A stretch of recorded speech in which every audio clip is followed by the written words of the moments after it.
Mussorgsky is a very special thing in the whole history of music.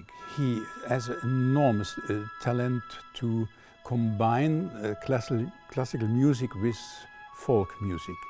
So this was a group of composers, together with Rimsky-Korsakov and others, the so-called Mächtige Häuflein. They tried to make a real Russian music, independent from the rest of the classical music. If you look in the group of composers, they are together there. Mussorgsky is far further in the direction of modern music. It starts to take over the idea with Leitmotive as Wagner did. Every person has a certain music in this piece, and every situation as well. It's very interesting. And then his whole harmony thinking is far from the Romantic period. It is already in the beginning of the 20th century.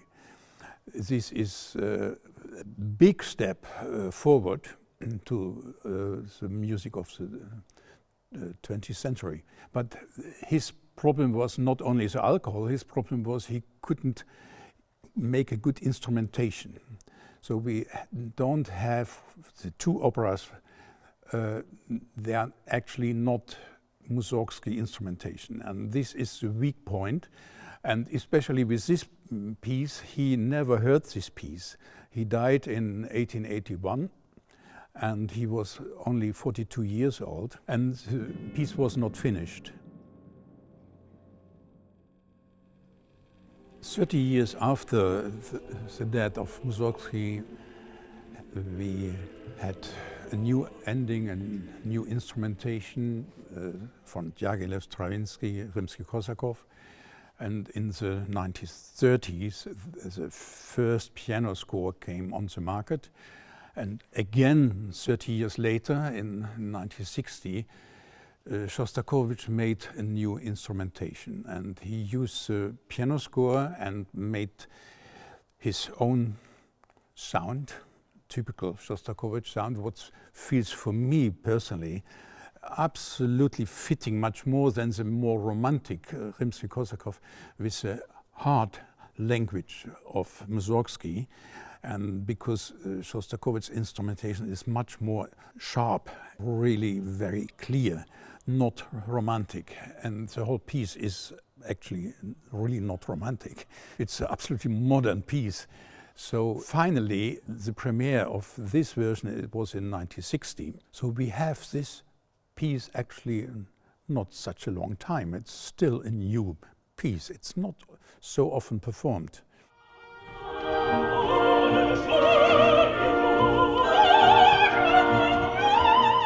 The story is in the 17th century, but Mussorgsky, he wrote the libretto as well, was not interested to make it historical, completely correct. So he used what's happened before Tsar Peter and the whole tension in the Russian community. And he said, I want to represent the past for the future.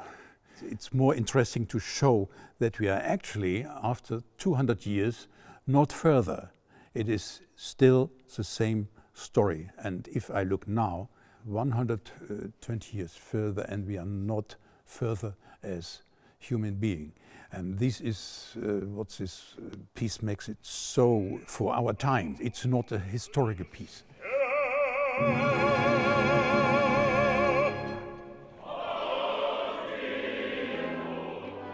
Mussorgsky wanted to show how people can manipulate, how the fanaticism from religions. I mean, you had the last century this same in America. It's not something it's 300 years ago. This fanaticism is one of the biggest point of all the wars, even now. And on the other hand, he was interested to bring the Russian folk music in the opera.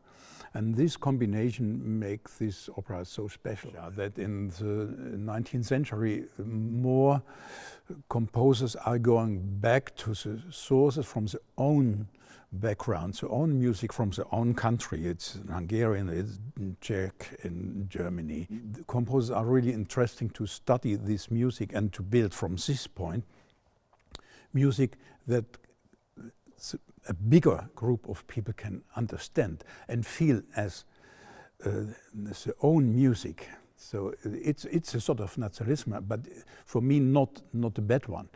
It's just to show this is our culture, and we are not forgetting this culture, we are using our culture, and this makes us strong. The end of the piece, Shostakovich used only what Mussorgsky left. It was just one folk song. This is what we have from Mussorgsky as the end. But it's not composed, it's just marked this folk song. And Shostakovich used this and make a big ending from this folk song.